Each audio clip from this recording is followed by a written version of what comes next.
Heute geht es um das Thema, wie kann ich in einer Fremdsprache das mittlere Plateau überwinden und auf ein höheres Niveau kommen. Sehr oft geht es darum, dass man auf verschiedenen Niveaus auch unterschiedliche Lernstrategien anwenden sollte, könnte oder müsste.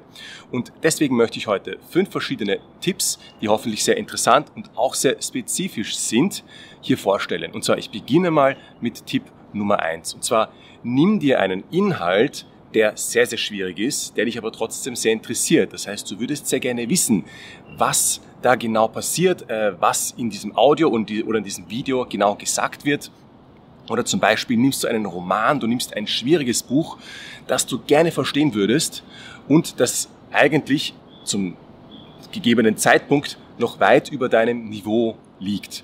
Und da geht es dann darum, wirklich die neuen Wörter mit diesem neuen Thema zu verbinden und auf diese Weise dann neues Vokabular zu erarbeiten. Und das Gleiche kann man dann auch beim Sprechen machen. Das heißt, man könnte verschiedene Dinge beschreiben und umformulieren. Da geht es also nicht nur darum, irgendeinen Gegenstand, eine Situation oder irgendein Thema einfach zu besprechen und einfach nur ganz einfach und simpel darüber zu diskutieren, sondern neue Wörter und ein bisschen schwierigere Formulierungen und Wendungen zu finden.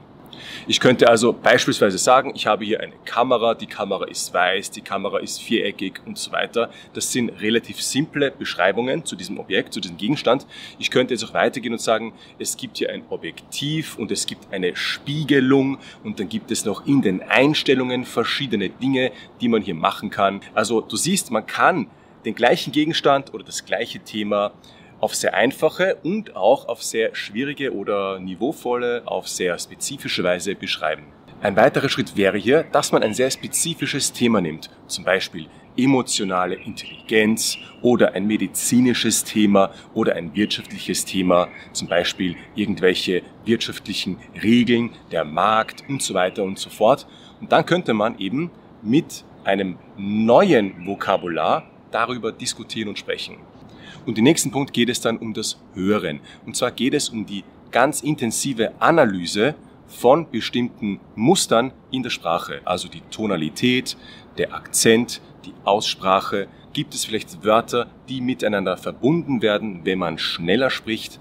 Das sind alles verschiedene Aspekte, die man beim Hören auf einem höheren Niveau sehr gut üben kann, beziehungsweise wo das dann sehr, sehr wichtig und essentiell wird, wenn man eben seine Ausdrucksweise und auch das Sprechen bzw. das Hören auf ein besseres, höheres und stärkeres Niveau bringen möchte. Du könntest jetzt zum Beispiel 10 Sekunden von irgendeinem Audio oder von einem Video nehmen und dann diesen Satz 3-mal hören und wirklich genau und ganz, ganz im Detail jeden Punkt, jede Kleinigkeit von dieser Aufnahme, von diesen 10 Sekunden analysieren.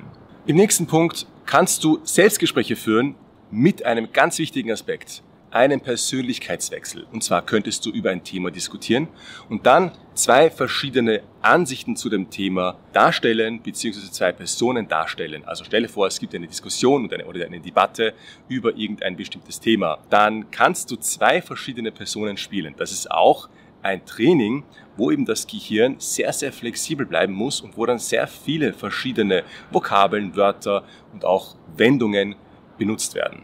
Und nicht nur das, du könntest auch diese Rollen, diese Persönlichkeiten sehr besonders gestalten.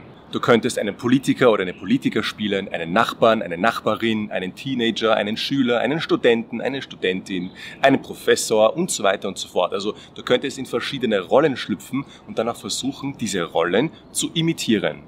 Und bei Punkt Nummer 5 geht es dann um das Schreiben. Man könnte kleine Mini-Essays von ungefähr 100 Wörtern verfassen und dann mit diesem Text verschiedene Dinge bei der Argumentation üben. Du hast eine Aussage, dann kannst du ein Beispiel geben, also in dieser Reihenfolge ganz strukturiert. Dann gibt es noch eine Gegenposition, die man sich dazu überlegen könnte, damit man wirklich den Punkt oder dieses Thema von verschiedenen argumentativen Sichtweisen sehen kann.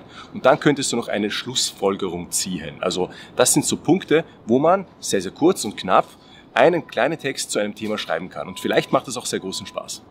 Also viel Spaß beim Ausprobieren und du kannst mir sehr gerne in die Kommentare schreiben, wie es dir mit diesen Techniken gegangen ist. Wir sehen uns im nächsten Video.